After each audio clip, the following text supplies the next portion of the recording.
Hello everyone, this is your friend Naruto Fix, and we are back with another epic What If Naruto fanfic. Which is, what if Naruto's destiny led him to Mikoto, Tayuya, and Kurenai? If you love Naruto fanfics, then don't forget to like, subscribe, and join the journey with me. So, let's start the fanfic. Prologue, The Fateful Divergence. The night the Nine Tails attacked Konoha was the night destiny changed forever. Minato Namikaze and Kushina Uzumaki's sacrifice still sealed the QB inside the newborn son, Naruto. But something shifted in the timeline that day. As the fourth Hokage performed the Reaper Death Seal, a ripple, invisible yet powerful, echoed through the threads of fate. Time bent slightly, intertwining destinies that were never meant to meet. That's when three lives, each scarred by war, loneliness, and hidden longing, unknowingly became tied to Naruto Uzumaki's future. Mikoto Uchiha, a woman who had lost almost everything to duty and clan expectations. Tayuya, an outcast from Orochimaru's experiments, craving freedom from the madness of her cursed fate. Kurenai Yuhi, a woman whose heart had endured too much loss, yet still yearned for connection. And at the center of it all was Naruto, a boy whose heart refused to break despite being abandoned, ridiculed, and forgotten by those he protected. Chapter 1 The Woman Who Remembered. Konoha, 12 years later. The sun had just begun to rise, painting the Hokage monument in gold. Naruto sat atop it, legs dangling, scarf fluttering in the soft breeze. Despite his usual grin, his eyes looked distant, thoughtful in a way most people never noticed. The villagers below still whispered behind his back, "That's the demon brat. Stay away from him." Naruto didn't reply anymore. He just smiled, but the smile didn't reach his eyes. That's when a soft voice came from behind him. "You shouldn't be sitting so close to the edge, Naruto." Naruto turned, surprised. "Huh. Oh. Mikoto-san." Quote, Uchiha Mikoto, dressed in a black kimono with crimson lining, smiled warmly. Though years had passed since the Uchiha clan's tragedy, she still carried herself with quiet grace. She had survived that fateful night, barely. In this timeline, Itachi hadn't killed her. He had spared her secretly, leaving her hidden under Anbu protection. Few knew she was alive. And she had seen Naruto, the lonely boy always walking home under the glow of streetlights, and recognized something in him. "You come here a lot," Mikoto said, sitting beside him. "It's peaceful up here, isn't it?" "Yeah," Naruto muttered, scratching his head. "I like seeing the village. Even if, it doesn't really like me back." Quote, Mikoto's expression softened. "People can be cruel when they don't understand something. But time changes hearts, Naruto." He looked up at her. "You really think so?" "I do," she said. "Because, once, I made the same mistake." Quote, Naruto blinked. "Huh." Mikoto smiled faintly, eyes distant. "I once believed my clan was everything. That loyalty meant silence. But I lost my sons because I couldn't act sooner." Her eyes softened again as she looked at him. "When I see you, I'm reminded of Itachi and Sasuke, and what I wish I'd done differently." Naruto didn't know what to say.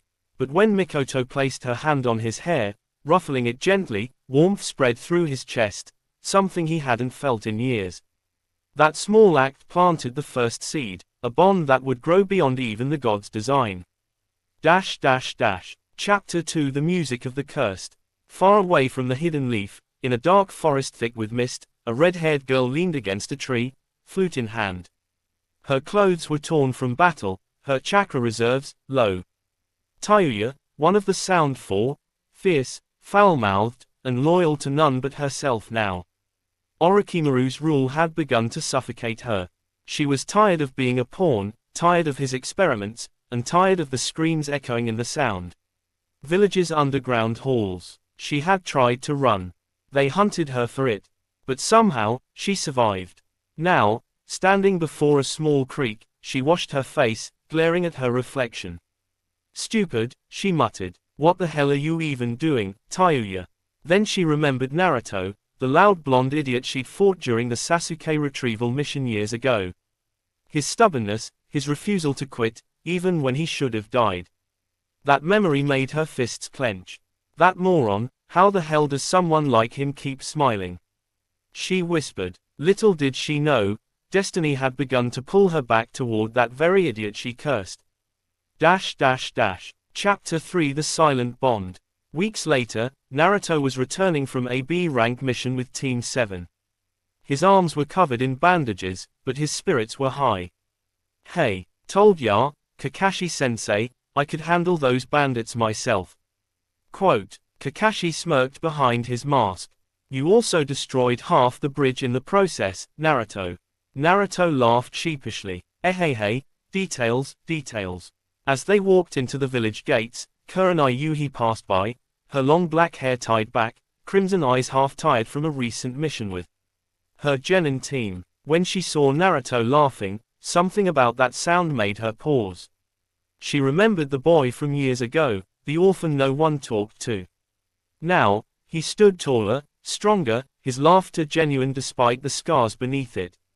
Kurenai smiled faintly. You've grown, Naruto. He blinked, surprised. Oh, hey Kurenai-sensei.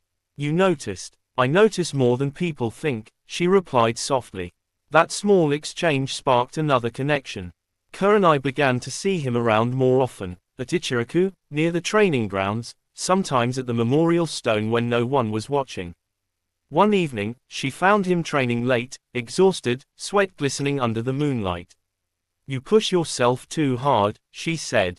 Naruto grinned, panting. That's what being Hokage's gonna take. She smiled. Ambition suits you, but don't lose yourself chasing it. And when she said those words, Naruto saw something in her eyes, loneliness. A quiet ache that mirrored his own. For the first time, Naruto saw Kurenai not as just a jonin sensei, but as someone human, someone who understood. Chapter 4 The threads begin to weave. Months passed. Naruto's bond with Mikoto grew deeper. She began teaching him subtle things, Uchiha tactics, chakra control through emotion, the art of listening before acting. She treated him with warmth, respect, and a quiet affection she hadn't shown anyone in years. Kurenai often joined their training sessions. Her genjutsu expertise and Mikoto's combat intelligence helped Naruto evolve beyond brute strength. He began to understand subtleties of chakra, illusions, and emotion.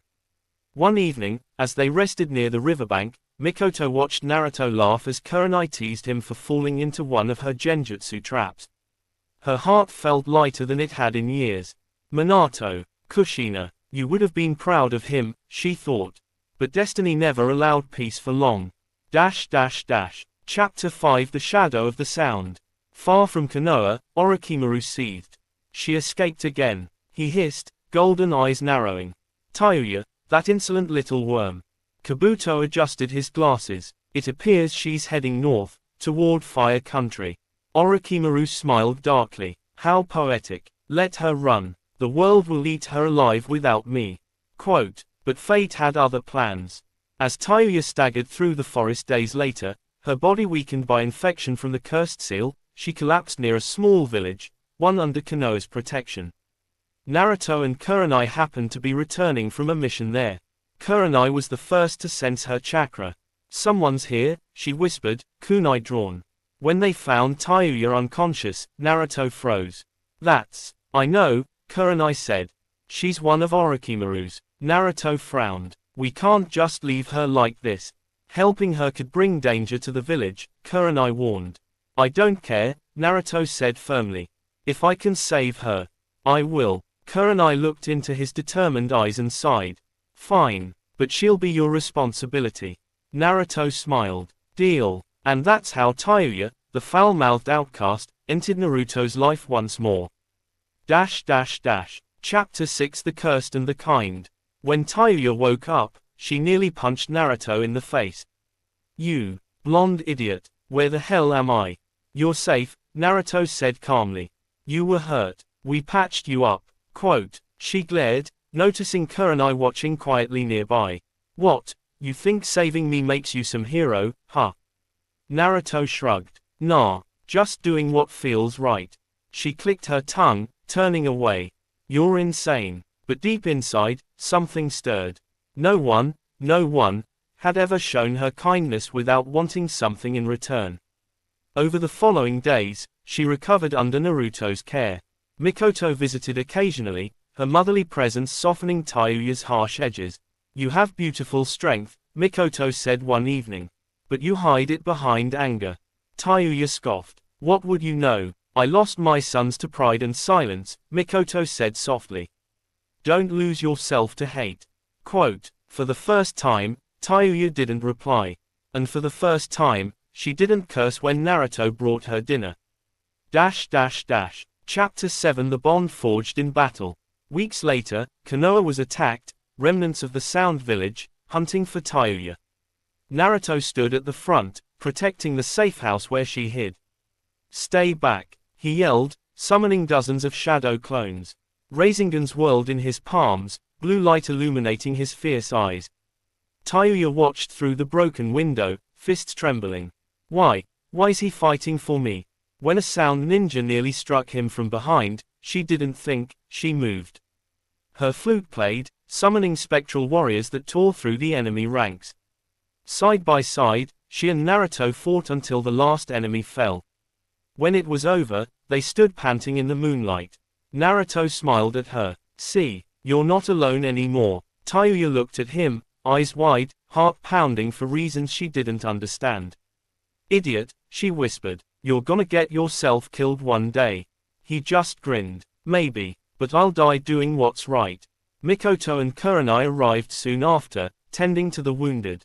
As they stood together under the starlit sky, the orphan, the widow, the outcast, and the lost warrior, something unspoken passed. Between them, 4 souls, each scarred, each lonely, now connected by something deeper than fate. Chapter 8 A New Dawn. Days turned into weeks. The village began to notice Naruto differently, not just as the Kyuubi's host, but as a leader, a protector, someone people could believe in. And the women closest to him, Mikoto, Kurenai, and Tayuya, found themselves drawn into his orbit in ways they couldn't explain. Mikoto saw in him the son she lost, and the man she wished she'd known sooner. Kurenai found comfort in his unwavering optimism, something that healed her heart's old wounds. And Tayuya, the girl who had known only chains and curses, finally found freedom in the warmth of his smile. Each of them, in their own way, began to change him too, guiding him, grounding him, loving him in silence. As the wind blew across the village, Naruto stood atop the Hokage monument once more, this time not alone. Mikoto's calm presence, Kurenai's quiet strength, and Tayuya's fiery spirit surrounded him. He smiled at them all. "You know, for the first time, I feel like I'm where I'm supposed to be." Mikoto placed her hand on his shoulder. "That's destiny, Naruto." "Yeah," he said softly. "Maybe, it led me to all of you." The sun rose, a new dawn for Konoha, and for Naruto's heart. What if Naruto's destiny led him to Mikoto, Tayuya, and Kurenai? Part 1 Continuation. Chapter 9 The Quiet After the Storm. The aftermath of the sound attack left Konoha on alert. Teams scouted the borders, Anbu monitored every chakra trace that didn't belong. Naruto had been summoned to the Hokage's office early the next morning. He stood before Tsunade, arms crossed, wearing his usual determined grin. "So," she said, tapping the desk, "you brought a former sound operative into the village, fought an ambush, and didn't level half the forest this time. I'm impressed." Naruto scratched the back of his head. "Hey, guess I'm getting better, Granny Tsunade." She sighed, though her lips curved faintly. "You've got a good heart, brat. Just make sure it doesn't get you killed." Quote. As Naruto turned to leave, Tsunade's tone softened. "Naruto, keep her safe. You remind me too much of your parents to let you repeat their mistakes." He froze for a moment, eyes wide. She rarely mentioned them. He nodded silently. "I will." Outside, Mikoto waited for him. She smiled faintly. "I heard you got scolded again." "More like complimented." Naruto laughed. She shook her head, amused. "You're impossible." Quote. They walked together down the quiet streets. Villagers gave them cautious glances, not out of hate this time, but curiosity. Seeing Naruto walking beside the surviving Uchiha matriarch was something new. Naruto glanced at her. "You know, Mikoto-san, people are starting to treat me differently." That's because you've changed, she said softly. And sometimes, Naruto, when people see light in someone they once feared, it makes them question their own darkness. Quote. He frowned thoughtfully. You always say stuff that sounds smart and sad at the same time. Mikoto chuckled, the sound warm and rare. Perhaps because wisdom is born from sadness, Naruto. He smiled gently at that. For a brief moment, the two simply walked in silence, the woman who had lost her sons, and the boy who had never known his parents. Chapter 10 The Red Flute's Lullaby. Tayuya was recovering faster than anyone expected. The curse mark that once spread across her body now glowed faintly, contained by Kurenai's genjutsu barrier and Naruto's chakra stabilizing seal, a strange but effective mix. One afternoon, Naruto brought her outside to the village gardens, where children played near the stream. Tayuya grimaced. What's this, babysitting duty? Nope, Naruto said, grinning. You've been stuck inside too long. You need sun, air, and ramen. He handed her a bowl from Ichiraku's. The smell hit her like nostalgia she didn't know she had. She sat reluctantly beside him, muttering curses under her breath, but eventually, inevitably, took a bite. Her eyes widened. Holy crap, this is actually good. Naruto laughed. Told ya, Chuki's ramen saves lives. Quote. For a few minutes, she forgot to be angry. She forgot to be guarded. When she laughed, a real laugh, it startled even her. Then the laughter faded, replaced by silence. She stared at the children playing nearby, her voice quiet. You know, when I was a kid, I used to play the flute just to drown out the screams. Naruto's smile faltered. Tayuya, I hated the world. I hated myself. Thought if I yelled loud enough, I could scare the pain away. She looked at him, eyes sharp but vulnerable. But you just smile at everything like a moron. How? Naruto shrugged, gazing at the sunset. Guess I realized, if I stop smiling, the people who hurt me win. Quote. Tayuya blinked, surprised at the depth in his voice. For the first time, she didn't call him an idiot. She just whispered, you're really something, you know that. Chapter 11 A Lesson in Shadows. Later that week, Kurenai invited Naruto and Mikoto to train in advanced perception techniques. The training field was serene, the soft hum of cicadas blending with rustling leaves. Genjutsu isn't just illusion, Kurenai explained. It's emotion given form. To use it effectively, you must understand hearts, not just minds. Naruto frowned. That sounds like a drag. It's what makes it powerful, she said, eyes glinting. She cast an illusion instantly. The forest melted into darkness, whispers echoing around them. Naruto's heart raced. He saw faces from his nightmares, villagers glaring, Iruka's disappointed frown, Sasuke's back as he walked away. But then, he heard Mikoto's voice, soft and steady, breathe, Naruto. It isn't real. He centered himself, remembering her warmth, remembering Tayuya's laughter, remembering Kurenai's calm. His chakra surged, steady, bright.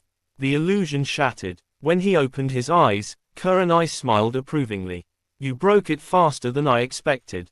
Naruto smirked. Guess I had good teachers. Mikoto nodded, pride in her eyes.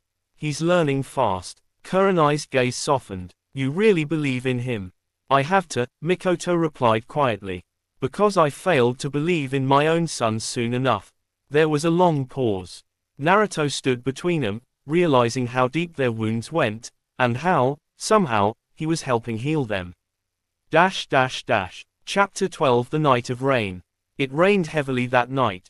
Naruto sat under the eaves of his small apartment, watching droplets race down rooftops. He thought about everything, Mikoto's wisdom, Tayuya's pain, Kurenai's strength. 3 different worlds colliding with his. A soft knock came at his door. He blinked. Who'd visit now? When he opened it, Tayuya stood there, drenched, shivering, clutching her flute. I didn't know where else to go. Hey, come in. Naruto pulled her inside immediately, grabbing a towel. You'll catch a cold. She sat awkwardly, watching him fuss around. You're way too nice, you know that. He smiled. Someone's gotta be. After she warmed up, they sat together in silence for a while, the rain filling the gaps in conversation. You ever think, she said finally, maybe destiny's just screwing with us? Naruto laughed softly. Probably, but maybe it's screwing with us for a reason. Tayuya snorted. That's the dumbest smart thing I've ever heard. Quote, he looked at her seriously. Hey, I'm glad you're here, Tayuya. She met his gaze, really met it. For a second, her usual sarcasm faded, replaced by something raw. Yeah, me too, Blondie. Outside, lightning split the sky, and deep inside, something unspoken sparked between them. Chapter 13. A memory shared. The next day, Mikoto invited Naruto and Kurenai to her home for tea. Her old Uchiha residence was quiet, filled with faint traces of memories that never truly left. Naruto looked around, awe in his eyes. So this is where Sasuke grew up? Yes, Mikoto said softly. And where Itachi learned to make tea. Her voice trembled slightly, but she smiled through it. They were good boys, just trapped by duty. Quote, Kurenai placed a gentle hand on her shoulder. You don't have to hide the pain, Mikoto. Mikoto looked up at her, two women, both scarred by war and loss, sharing silent understanding. Naruto watched them and felt something warm swell in his chest. These weren't just mentors or friends anymore, they were family. Then Tayuya arrived, awkwardly holding flowers. Figured this place could use some color. Mikoto's lips curved into a small, grateful smile. Thank you, Tayuya. You're very thoughtful. Don't make it weird, Tayuya muttered, cheeks slightly pink. Naruto chuckled. She's blushing. Shut up, moron. Mikoto and Kurenai laughed quietly. For a moment, the air in that haunted home felt alive again. Chapter 14. Shadows return. But peace in Konoha was fragile. Reports began arriving of sound remnants regrouping near the border, led by someone calling herself the Cursed Prophet. When Tsunade revealed the name, Tayuya's face went pale. Sakin and Yukin's sister, she whispered. She's worse than both of them. Naruto clenched his fists. Then we stop her before she hurts anyone. Tsunade nodded. You, Kurenai, and Tayuya will go first. Mikoto will provide intel support. Mikoto frowned. I should be in the field. No, Tsunade said. If the Uchiha matriarch is seen fighting for Naruto Uzumaki, it'll change how the world sees both of you. That's your mission. Mikoto hesitated, then nodded.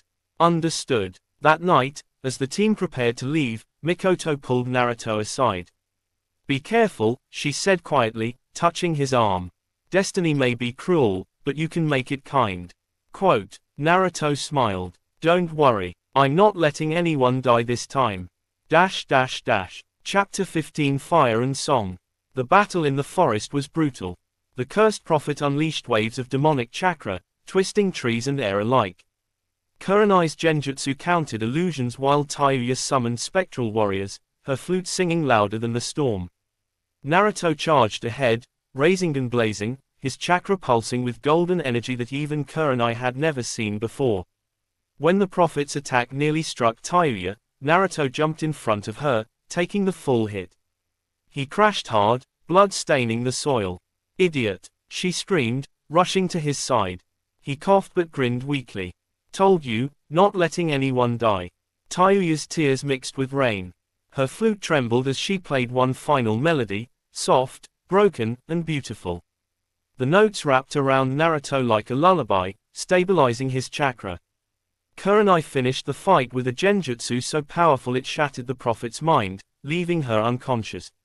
When the dust settled, Naruto opened his eyes to find Tayuya holding his hand and Kurenai kneeling beside him, exhausted but smiling. You did it, Naruto, Kurenai whispered. He smiled faintly. No, we did it.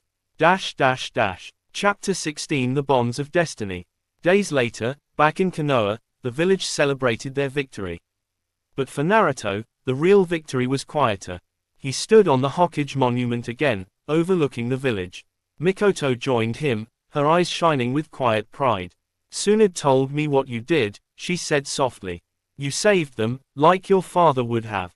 Quote, Naruto smiled. Guess I'm finally making the old man proud. Below them, Kurenai and Tayuya talked quietly near the training grounds, one patient, one fiery, both connected now by the same boy who refused to give up on them. Mikoto placed a gentle hand on his shoulder. You know, destiny doesn't choose heroes. People do. Naruto looked at her, then at the women below, and smiled with that same warmth that once changed even the coldest hearts. Then maybe, he said softly, it's my turn to choose them. The wind blew across Konoha, carrying laughter, rain, and the faint sound of a flute, the song of redemption, the song of connection. And as the sun set, the light wrapped around them like an unspoken promise. Naruto's destiny had led him to them, not by chance, but by choice. What if Naruto's destiny led him to Mikoto, Tayuya, and Kurenai? Part 1, Continuation 2. Chapter 17. The night after victory. The village was alive that night, lamps glowing, laughter echoing through the streets, the air thick with warmth and relief. But Naruto wasn't among the crowds. He sat alone beneath the Hokage monument, the moonlight silvering his hair. His hands still ached from battle, his mind, from the weight of everything he had seen. The quiet creak of sandals on grass made him glance up. Mikoto approached, holding a lantern. She looked radiant, soft shadows flickering across her face, her eyes filled with quiet pride. You did well, she said gently, sitting beside him. Naruto smiled faintly. I couldn't have done it without them. You mean Kurenai and Tayuya? He nodded. Yeah, they were amazing. Kurenai-sensei saved me twice. And Tayuya, he paused, a smile tugging his lips. She's got this fire. I've never met anyone like her. Mikoto chuckled softly. She reminds me a bit of Kushina. Naruto blinked. My mom. Yes. Mikoto looked at the stars. Your mother had the same stubborn light in her eyes. The same need to protect others, even if it meant getting hurt. Naruto looked away, eyes misting slightly. I wish I could have known her. Mikoto's hand brushed through his hair gently. You have her spirit, Naruto. And Minato's kindness. You carry them both, in your smile. He closed his eyes at her touch, feeling something he couldn't name. For years he'd been chasing approval, validation, belonging, and somehow, Mikoto's quiet presence gave him all three. She smiled softly. You're so much like the son I lost, and yet, something entirely your own. Chapter 18. The morning of gentle words. The next morning, Naruto woke to the sound of birds and arguing. He peeked out his window and blinked in disbelief. Tayuya and Kurenai were standing in the street, bickering. I told you, I don't need a damn chaperone. Tayuya barked, her hands on her hips. Kurenai crossed her arms calmly. Tsunade's orders. You're still on probation. Oh, screw the rules. Tayuya, Kurenai said softly, eyes narrowing. Language. The redhead gritted her teeth but quieted, muttering curses under her breath. Naruto laughed, stepping outside. Morning, ladies. Both turned to him at once. Kurenai smiled warmly. Good morning, Naruto. Tayuya crossed her arms. What the hell are you smiling about? Just happy to see you up early, Naruto said with his signature grin. Means you're finally getting used to being here. Her face turned slightly red. Don't push it, Blondie. Kurenai sighed in amusement. I can't tell if you two are friends or rivals. Naruto shrugged. Both, maybe. Mikoto's voice came from behind them, calm and graceful. That's how the strongest bonds usually start. They all turned, and for the first time, the four of them stood together under the morning sun, no enemies, no missions, just quiet peace. Naruto looked at each of them, the woman who guided him, the one who taught him, and the one who challenged him, and something unspoken formed in his chest. Maybe destiny wasn't about who he was born to be. Maybe it was about the people fate gave him to protect. Chapter 19. Hidden Smiles. Days became calmer after the battle. Training resumed, missions came and went, and for once, Naruto had something close to a normal life. He often trained with Tayuya now. She'd recovered fully and had even started wearing Konoha gear, though she still complained about it constantly. Do I really have to wear this stupid leaf thing? She groaned, poking at her forehead protector. Naruto laughed. Come on, it suits you. It makes me look like a dork. You're already a dork. What did you just? She threw her flute at him. He caught it mid-air, grinning. Ha, missed again. Gimme that back, moron. Quote. Kurenai, watching from the distance, couldn't help smiling. Their constant chaos had become oddly comforting, like a storm that somehow made the air cleaner after it passed. Later that day, Mikoto stopped by the training field with lunchboxes. "You two will collapse if you don't eat," she said, handing Naruto one. "Thanks, Mikoto-san," Naruto said, sitting cross-legged immediately. Tayuya muttered, "He eats like a starving bear." Mikoto chuckled. "He's always been like that. Some things never change." As they ate, Kurenai joined them too, sitting gracefully beneath a tree. It was the first time all four of them shared a meal together. Naruto watched them laugh and talk, three women so different, yet connected by invisible threads.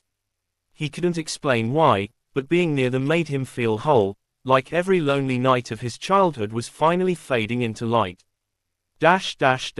Chapter 20 Kurenai's Shadow. That night, after everyone left, Kurenai walked alone near the memorial stone. Her reflection shimmered faintly in the rain puddles. She traced one of the names carved into the stone, Asuma Sarutobi. Her lips trembled slightly. "You'd laugh if you saw me now," she whispered. "Me, worrying about a boy like Naruto. But he reminds me so much of you." Her thoughts drifted to his determination, his kindness, the way he smiled through pain. He carried the same fire that had once drawn her to Asuma, yet something purer, gentler. Footsteps interrupted her thoughts. Naruto stood behind her, umbrella in hand. "Hey, you forgot this." Kurenai blinked. "You followed me." He scratched his head. Kinda. You looked sad." She smiled faintly. "Always watching out for others, aren't you?" He shrugged. "Guess someone's gotta do it." She looked at him then, really looked. The rain glistened in his eyes, catching the faint orange glow of the village lanterns. He was still young, still growing, yet his spirit already carried something timeless. "You're different, Naruto," she said softly. He blinked. "Different how?" "You make people remember what it feels like to hope again." Quote. Naruto didn't know how to reply. He just smiled, warm, shy, and utterly sincere. "Then I'll keep doing that." And for the first time since Asuma's death, Kurenai's chest felt light again. Chapter 21 The Festival of Light. A few weeks later, Konoha held its annual Lantern Festival, a celebration of remembrance and renewal. The village streets glowed with floating lights, laughter, and music. Naruto wandered through the crowd, munching on dango. "Man, this is awesome." "Idiot," Tayuya muttered, walking beside him in a red yukata Mikoto had helped her pick. "You look like a kid at a candy shop." "'Cause I am happy." Mikoto and Kurenai walked behind them, both dressed elegantly in soft-colored kimonos. For many villagers, it was their first time seeing the once feared Uchiha matriarch smiling among people again. They stopped near the river, where hundreds of paper lanterns floated, carrying wishes into the night sky. Naruto wrote something on his lantern quietly. Tayuya peeked over. "What did you write?" He grinned. "You'll see." Kurenai smiled knowingly. "Let me guess, I'll be Hokage." "Not this time," Naruto said softly. As the lanterns drifted away, the wind caught his whispered words. "Thank you, for giving me a family." Mikoto looked at him, her eyes glistening. "Naruto." He turned to her, smiling that same warm smile that once melted her coldest memories. For that moment, time seemed to still, the lanterns glowing around them like stars, the air humming with quiet joy. Kurenai watched silently, heart full. Tayuya kicked the ground awkwardly, pretending not to be touched, though her eyes told a different story. Chapter 22 The Whisper of Fate. Later that night, when the festival quieted, Naruto sat by the riverbank, feet in the cool water. He felt peaceful, truly peaceful, for the first time in years. Tayuya joined him, sitting down beside him wordlessly. She didn't speak for a long while, then murmured, "Hey, remember when I said destiny was screwing with us?" "Yeah." She looked at him, her voice softer than usual. "Maybe, it was trying to give us another chance instead." Naruto smiled faintly. "Guess we're both lucky, huh?" She snorted. "You're still an idiot, but, yeah. Maybe." They sat together under the stars, the village lights reflecting in the river like 1,000 tiny suns. Behind them, Mikoto and Kurenai watched quietly from a distance. Kurenai whispered, "He's growing up fast." Mikoto nodded. "And his heart is even faster." They smiled, two women who had lost so much, now watching a new bond bloom before their eyes. Chapter 23 The Promise Beneath the Stars. When midnight came, Naruto walked Mikoto and Kurenai home. At the gate, he stopped, rubbing his neck awkwardly. "Thanks, for everything. I mean it." Kurenai smiled gently. "You don't have to thank us, Naruto. You earned everything that's come your way." Mikoto placed her hand on his cheek, motherly warmth radiating through her touch. "You've done more for us than you realize." Quote. Naruto blinked, confused. "Huh, what do you mean?" Kurenai answered softly, "You reminded us that there's still light, even after losing everything." He looked at him, really looked, and something heavy and warm filled his chest. "Then I promise I'll keep being that light." Mikoto's smile deepened. "And we'll make sure it never goes out." For a long, quiet moment, the three simply stood there beneath the stars, the air between them filled with unspoken affection, something beyond words, beyond reason. And as Naruto walked away that night, his heart felt lighter than it ever had. For the first time, he wasn't the boy who dreamed of being seen. He was the man who had finally been found. The air around the Hokage monument grew heavy as Naruto stood alone, his golden hair catching the moonlight. The whole village slept, but his mind was a storm. Everything he had believed in, friendship, loyalty, the wall of fire, all of it felt distant now. After the Fourth Great Ninja War, peace had come, but at a price. Friends had drifted away, responsibilities chained him, and despite being the savior of the world, Naruto Uzumaki had never felt more alone. But fate, that twisted, unpredictable force, had other plans. A chance encounter. Naruto's footsteps echoed down an old path leading to Konoha's outskirts, where few ventured anymore. The air was colder here, and an eerie silence wrapped the place. He didn't expect anyone to be around, until he heard a soft hum, a melody filled with sorrow. Naruto turned toward the sound.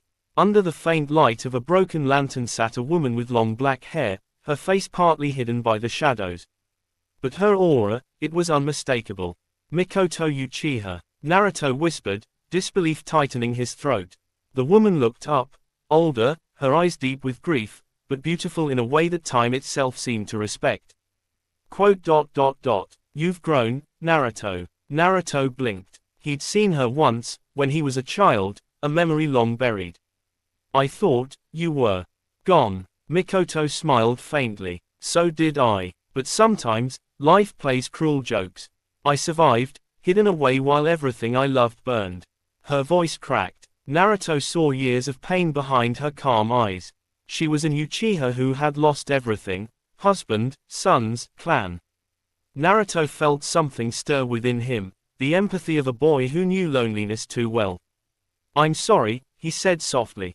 "Don't be. You didn't swing the blade." She looked up at the sky. "Tell me, Naruto, has the world become kinder?" Naruto wanted to say yes. But he couldn't lie. "It's peaceful, but not kind." That made her smile. "Then nothing has changed." Quote. They sat there for hours, talking about the past, the pain, and the cost of peace. By the time the moon had vanished behind the hills, Mikoto felt something she hadn't in years: comfort. And Naruto felt understood. A fiery reappearance. The next day, Naruto was summoned to investigate strange chakra activity near the outskirts of Fire Country. Expecting a remnant of some forgotten enemy, he went alone. What he found instead was chaos: trees splintered, the ground cracked, and a familiar, furious voice screaming into the forest. "Where the hell is he?" Naruto froze. That voice, he knew it.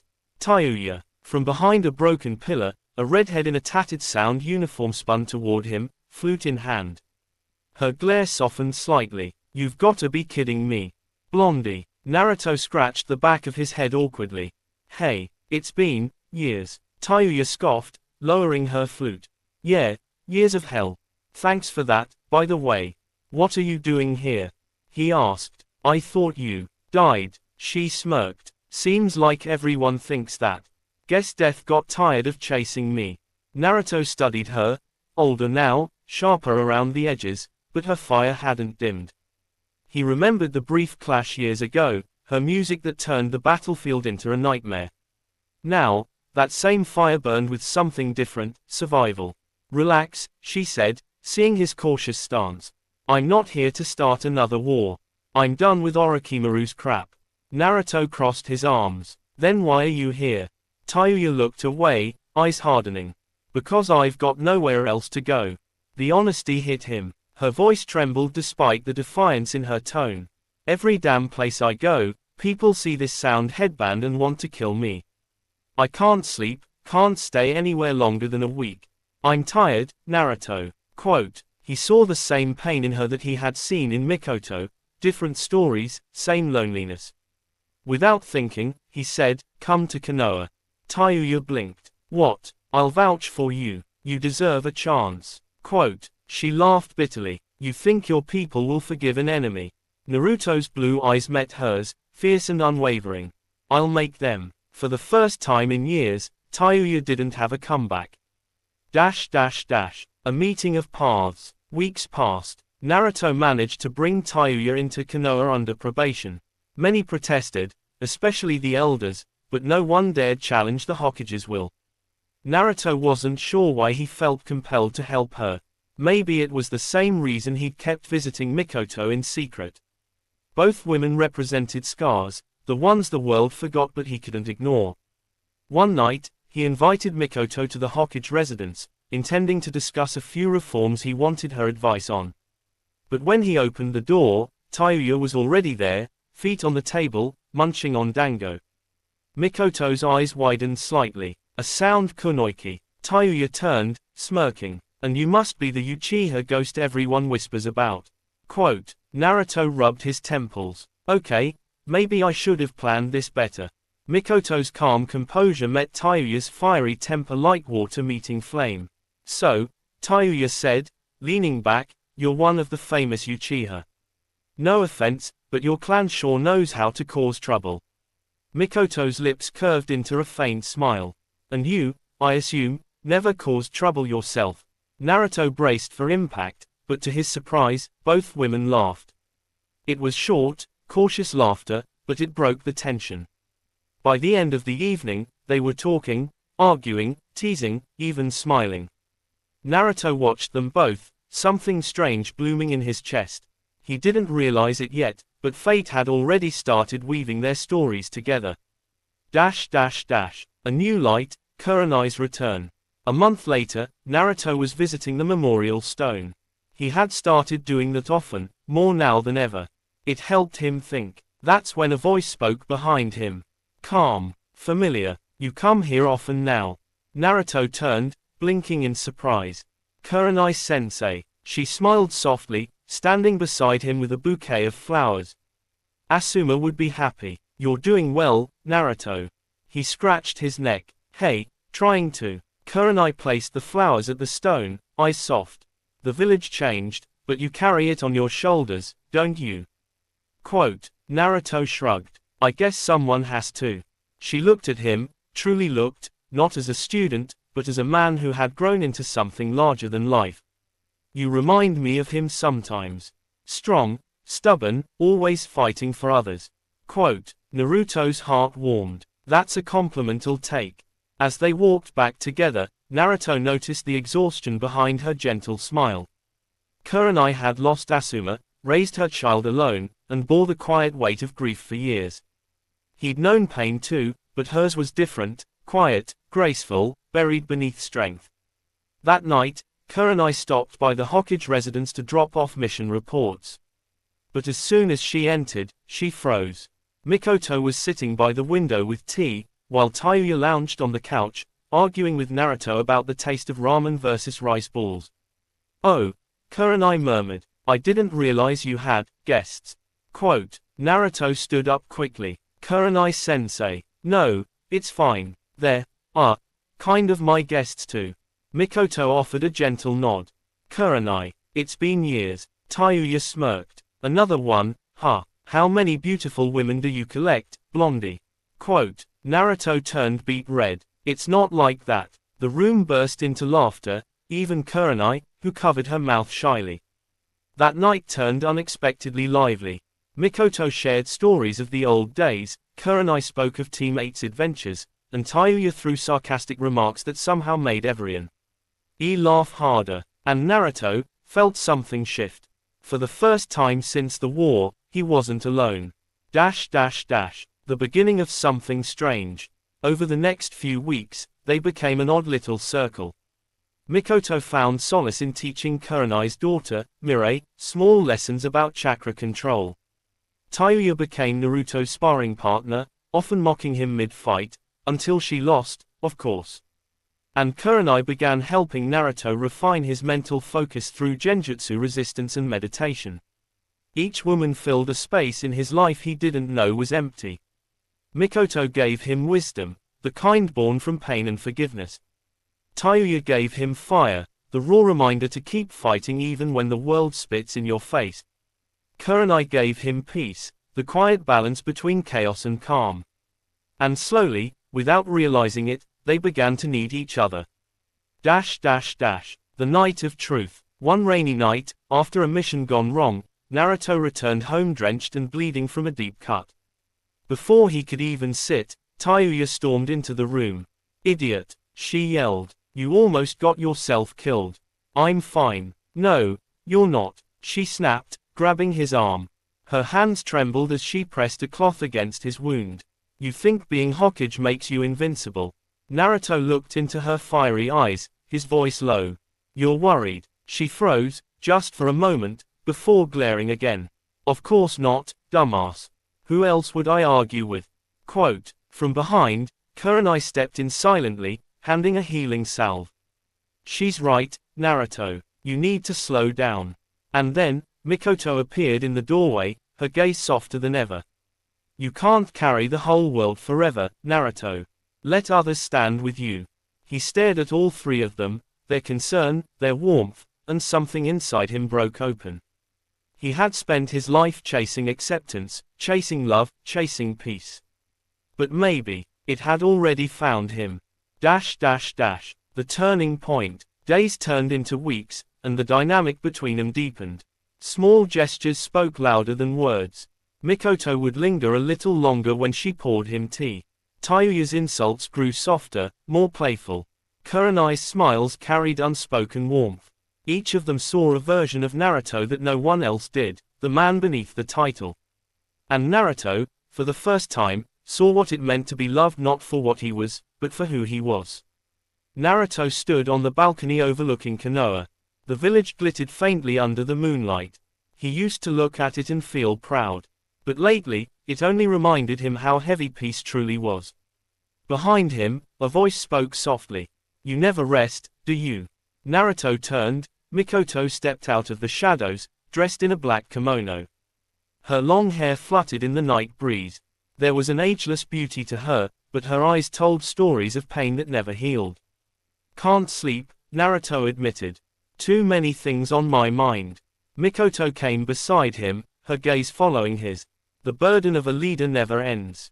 Even when peace blooms, its roots still hide blood.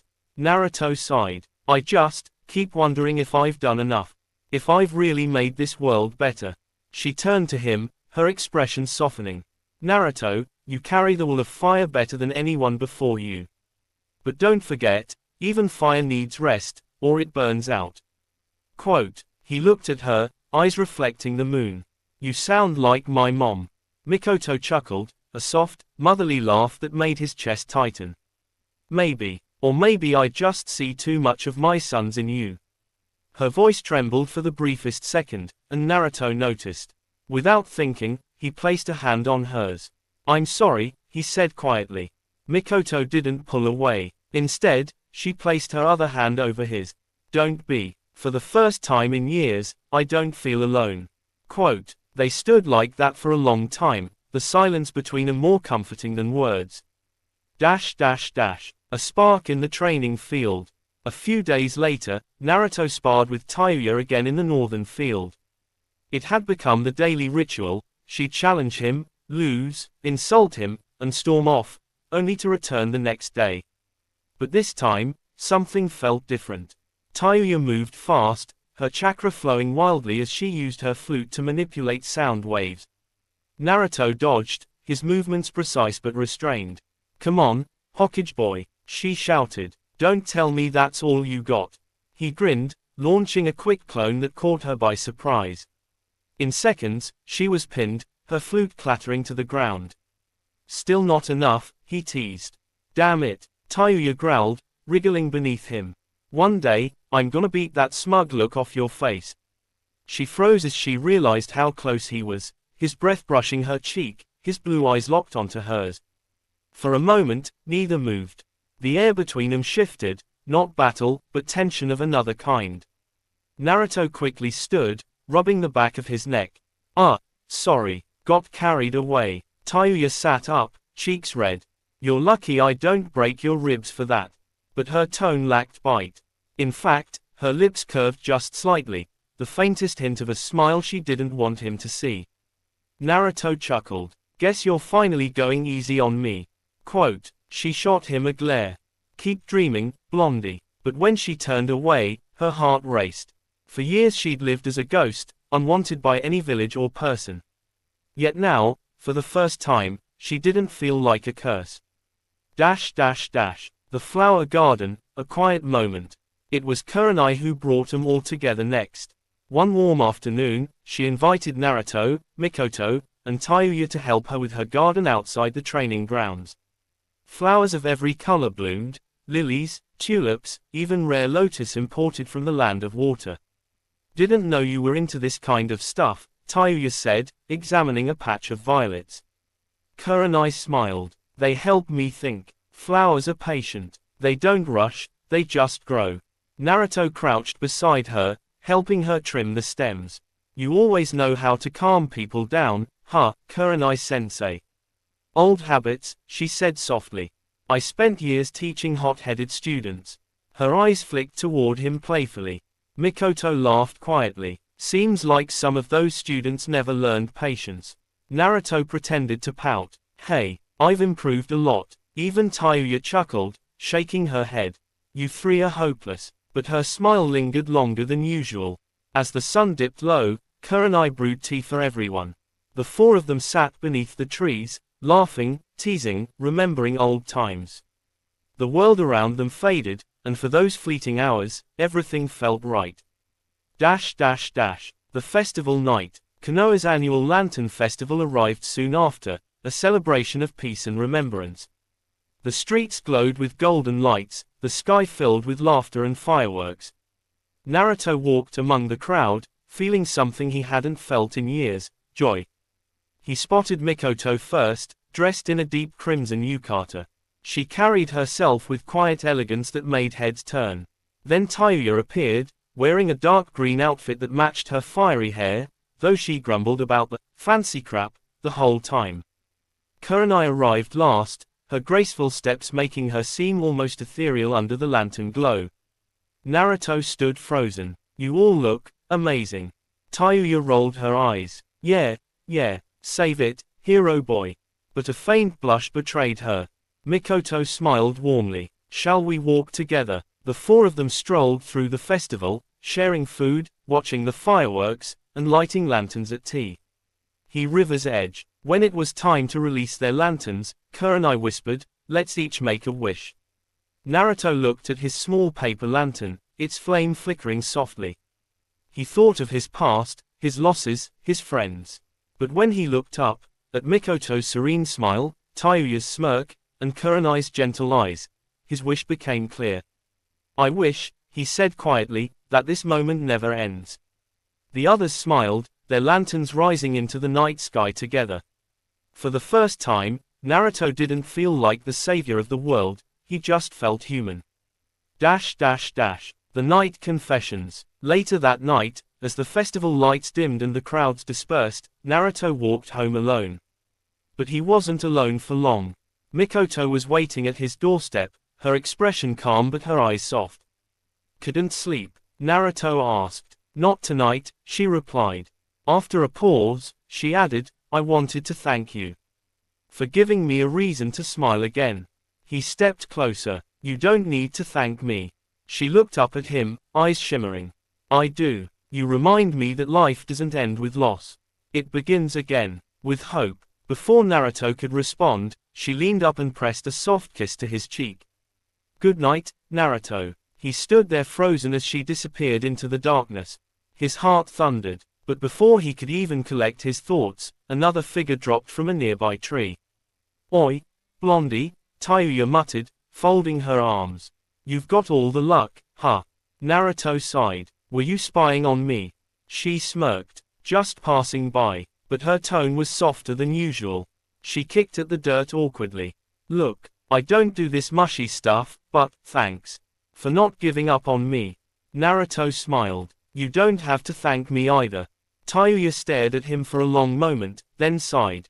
You're an idiot. Quote. Before he could reply, she punched his arm lightly and turned away, her face red. But, you're my idiot now. Naruto's grin widened. Guess I'll take that as a compliment. She muttered something under her breath and vanished into the shadows. And just when Naruto thought the night couldn't surprise him more, a third voice spoke from behind him. You really have a way of bringing people together. He turned to see Kurenai, smiling faintly under the moonlight. I saw you with them. You've given them both something to live for. Naruto tilted his head. And you? She stepped closer, her eyes soft but piercing. Maybe you've done the same for me. The air grew still. Neither spoke. Then Kurenai placed her hand gently over his heart. Don't lose this, Naruto. The part of you that still feels. And with that, she turned away, her red eyes glinting like embers in the dark. Three paths, one destiny. That night, Naruto sat by the window, his heart pounding with a confusion he couldn't name. 3 women, 3 souls, each broken in different ways, each drawn to him, and he to them, by something deeper than fate. He didn't know where this path would lead, but for the first time since the war, Naruto Uzumaki felt alive, not as a hero, not as Hokage, but as a man.